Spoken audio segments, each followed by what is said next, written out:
जय मसीह की। मैं आपका अभिवादन करती हूँ। मैं Shalini Promila Osborne, wife of reverend Amit Ronald Osborne. मैं एक टीचर हूँ और मैं अपने हस्बैंड के साथ उनकी सेवकाई में उनका साथ देती हूँ। और जब मेरे हस्बैंड ट्रेनिंग ले रहे थे एलटीसी में, मैं उनके साथ रह के विमेन स्कूल में मैंने भी ट्रेनिंग ली है और परमेश्वर के वचन को सीखा है। और इसी चीज़ को लेके मैं एक विषय आप सबके सामने लेकर आई हूँ, जो कि मेरा विषय है प्रार्थना। और आज मैं प्रार्थना के बारे में आप सबके सामने वचन के द्वारा कुछ चीज़ें आपके सामने रखूँगी और शेयर करूँगी उस चीज़ को। और मैं परमेश्वर से प्रार्थना में जाने से पहले वचन को पढ़ूँगी।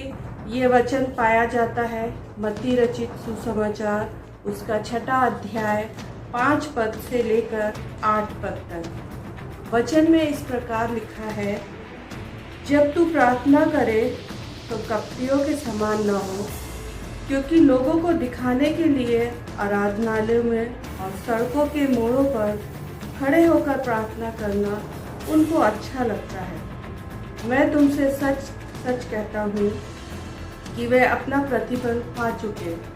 परंतु जब तू प्रार्थना करे तो अपनी कोठरी में जा और द्वार बंद करके अपने पिता से जो गुप्त में है प्रार्थना कर। तब तेरा पिता जो गुप्त में देखता है तुझे प्रतिफल देगा। प्रार्थना करते समय अन्य जातियों के समान बकबक ना करो, क्योंकि वे समझते हैं कि उनके बहुत बोलने से उनकी सुनी जाएगी।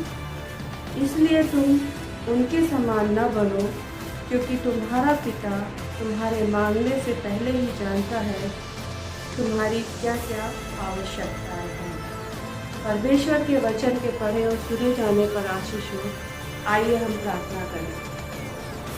बड़े धन्यवाद के साथ पिता परमेश्वर, हम आपके चरणों में आते हैं।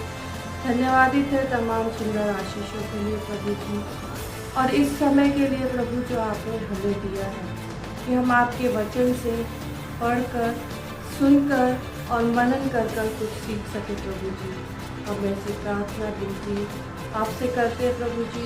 जब हम वचन को पढ़ते हैं, सुनते हैं, सीखते हैं प्रभु जी, तो हमें इतनी समझ बुद्धि ज्ञान दीजिए कि हम वचन को समझ सकें और शैतान की अनदेखी चालों को हम विफल करते हैं प्रभु यीशु के नाम से। प्रार्थना को बड़े धन्यवाद के साथ अपने उद्धारकर्ता खुदावंद यीशु मसीह के नाम से मांगते हैं, आमीन। जय मसीह की। जय मसीह की। मेरा नाम वंदना रासमत है। परमेश्वर की स्तुति के लिए हम एक गीत गाएंगे। धन्यवाद के साथ स्तुति गाऊंगा।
प्रभु ऐसा हो वरना। धन्यवाद के साथ स्तुति गाऊंगा, हे यीशु मेरे खुदा। उपकार तेरे हैं बेशुमार, कोटि कोटि स्तुति धन्यवाद। धन्यवाद के साथ स्तुति गाऊंगा, हे यीशु मेरे खुदा। उपकार तेरे हैं बेशुमार, कोटि कोटि स्तुति धन्यवाद। कोटि कोटि स्तुति धन्यवाद। कोटि कोटि स्तुति धन्यवाद।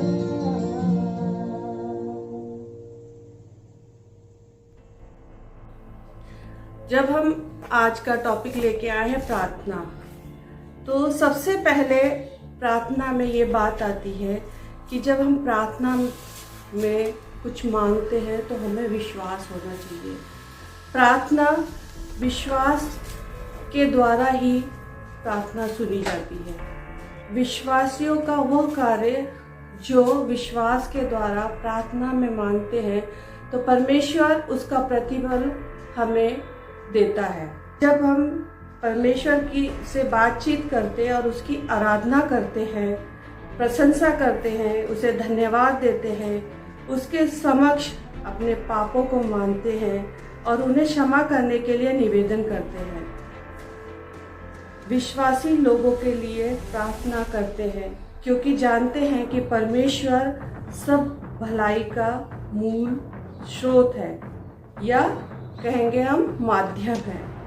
जब हम नहमाया में जाते हैं, नहमाया का जब हम पहला अध्याय देखते हैं, तो पहले अध्याय में जब हम देखते हैं 4 और 5 पद को, जब नहमाया ने यरूशलेम की शहरपनाह की जब उसने हालत देखी तो वो बहुत चिंतित था, और जब वो चिंतित था तो वो बैठकर रोने लगा। जब वो रोने लगा तो परमेश्वर के सम्मुख उपवास करता और उससे प्रार्थना कर रहा था, और परमेश्वर से उसने बोला, हे स्वर्ग के परमेश्वर यहोवा, हे महान और भय योगी ईश्वर, जो अपने प्रेम रखने वालों की आज्ञा मानने वालों के विषय में अपनी वाचा पालता या उन पर करुणा करता है। परमेश्वर, और यही बात अगर हम नए नियम में देखें तो नए नियम में हमको मिलता है मत्ती रचित सुसमाचार, उसका 6 अध्याय और 9 पद। 9 पद हमें बताता है, अतः तुम इस रीति से प्रार्थना किया करो, हे हमारे पिता, तू जो स्वर्ग में है, तेरा नाम पवित्र माना जाए। जब भी हम प्रार्थना करें तो हे हमारे पिता कहकर प्रार्थना का संबोधन करना चाहिए, और जब हम हे हमारे पिता कहकर हम प्रार्थना करते हैं तो परमेश्वर हमारी बातों को सुनता है। और नेक्स्ट पॉइंट है हमारा, एक पॉइंट है हमारा, अपनी इच्छाएं परमेश्वर को समर्पित करना। अगर हम अपनी प्रार्थनाओं को मांगते रहते हैं, परंतु अपनी इच्छाओं को परमेश्वर के सम्मुख नहीं रखते हैं, तो हमारी जो प्रार्थना है वो ग्रहण योग्य नहीं होती है। जब हम अपनी इच्छाओं को परमेश्वर के समर्पित करते हैं, जैसे प्रभु यीशु मसीह ने मत्ती रचित सुसमाचार उसका 26वां अध्याय और 39वें पद में बोलता है, जब उसकी प्रार्थना जब वो कर रहा था गेत्सेमनी बाग में, तो वो बहुत विचलित था, बहुत परेशान था, और उसने प्रार्थना करी कि प्रभु से प्रार्थना करता है, हे मेरे पिता, यदि हो सके तो ये कटोरा मुझसे टल जाए, तो भी जैसा मैं चाहता हूँ वैसा नहीं, परंतु तू चाहता है वैसा ही हो। यहाँ पर यीशु मसीह ने अपनी जो सारी प्रार्थनाएं हैं उसने करी, लेकिन अपनी इच्छा नहीं रखी, लेकिन उसने परमेश्वर की इच्छा सबसे पहले, अपने पिता की इच्छा सामने रखी और पिता के ऊपर सब छोड़ दिया। वो जानता था कि पिता उसकी प्रार्थना को सुनेगा। और जब हम प्रार्थना करते हैं तो प्रार्थना हमारी विश्वास के साथ होना चाहिए। प्रार्थना में विश्वास करना बहुत ही आवश्यक है। जैसे कि हम मत्ती रचित सुसमाचार उसका 18वां अध्याय और 13वें पद में पाते हैं, जब एक सूबेदार अपने सेवक के लिए प्रभु यीशु से बातें कर रहा था और उसके बारे में बता रहा था, तो प्रभु यीशु ने कहा, यदि तू कर सकता है यह क्या बात है। विश्वास करने वालों के लिए सब कुछ हो सकता है। क्योंकि उस सूबेदार के मन में हल्की सी शंका थी, लेकिन प्रभु यीशु मसीह ने कहा कि यदि तू कर सकता है। यदि यानी कि हमारे मन में यदि यानी कि शंका आई, लेकिन हमें शंका नहीं करना है। परमेश्वर के सामने जब हम अपनी प्रार्थनाओं को लेके जाते हैं तो निसंकोच, हमें संकोच नहीं करना चाहिए। निसंकोच होकर प्रभु के सामने हमें अपनी प्रार्थनाओं को रखना चाहिए। और जब हम मरकुस रचित सुसमाचार उसका 9वां अध्याय और 23वें पद में देखते हैं, यीशु ने कहा, यदि तू कर सकता है ये क्या बात है। विश्वास करने वाले के लिए सब कुछ हो सकता है। और इसी प्रकार आगे देखते हैं मरकुस रचित सुसमाचार उसका 24वां पद, इसलिए तुमसे कहता हूँ कि जो कुछ तुम प्रार्थना करके मांगते हो तो प्रतीति कर लो कि तुम्हें मिल गया और तुम्हारे लिए हो गया। जब हम प्रार्थना में मांगते हैं, प्रभु के सामने रखते हैं अपनी प्रार्थना को, तो हमें उस प्रार्थना में प्रतीति करना है, ना कि शंका लाना है। अगर हम प्रतीति कर लेंगे तो हमारी प्रार्थना प्रभु के सामने निसंकोच पहुंच जाएगी और उसका प्रतिफल हमें अवश्य मिलेगा। इब्रानियों की किताब में जब हम पुस्तक में देखते हैं, और विश्वास बिना उसे प्रसन्न करना अनहोना है, क्योंकि परमेश्वर के पास आने वालों को विश्वास करना चाहिए कि वे है और अपने खोजने वालों को प्रतिफल देता है। जब हम परमेश्वर के पास जाते हैं और विश्वास के साथ जाते हैं, तो जब हम उसको खोजते हैं तो उसका प्रतिफल हमें अवश्य मिलता है। जब हम परमेश्वर के सम्मुख आते हैं और परमेश्वर को अपने जीवन में लाते हैं तो उसका प्रतिफल हमें अवश्य मिलता है। जब हम मांगते हैं तो उस पर संदेह ना करें। हमारे मन में ये बात ना आए कि हमने मांग तो लिया है, परमेश्वर देगा कि नहीं देगा, परंतु हमें अपने मन को नहीं भटकाना है। परमेश्वर के सामने निसंदेह होकर प्रार्थना करना है, ताकि उसका प्रतिफल हमें परमेश्वर अवश्य दे। यदि विश्वासी चाहते हैं कि उन्हें उत्तर मिले तो उन्हें यीशु के नाम से प्रार्थना करनी अवश्य है, यानी कि बहुत ज़रूरी है। और परमेश्वर का वचन हमें साफ साफ बताता है कि परमेश्वर के वचन पे जब हम विश्वास करते हैं और जब हम प्रार्थना में जाते हैं और विश्वास के साथ मांगते हैं, उस पर संदेह नहीं करते हैं और विश्वास रखते हैं, तो परमेश्वर हमारी प्रार्थनाओं को सुनता है और उसका हाँ और आमीन में उत्तर देता है। तो हे प्रियो, मैं आपसे यही चाहती हूँ कि जब आप प्रार्थना में हो तो प्रार्थना में विश्वास के साथ मांगे। आइए हम प्रार्थना करें। बड़े धन्यवाद के साथ प्रार्थना करते हैं प्रभु जी, जो ये समय दिया प्रभु जी। इस वचन को जब हमने सुना है तो हम उसको ग्रहण करने वाले हो सके, अपने जीवन में रखने वाले हो सके। धन्यवाद के साथ ये प्रार्थना अपने उद्धारकर्ता यीशु मसीह के नाम से मांगते हैं, आमीन।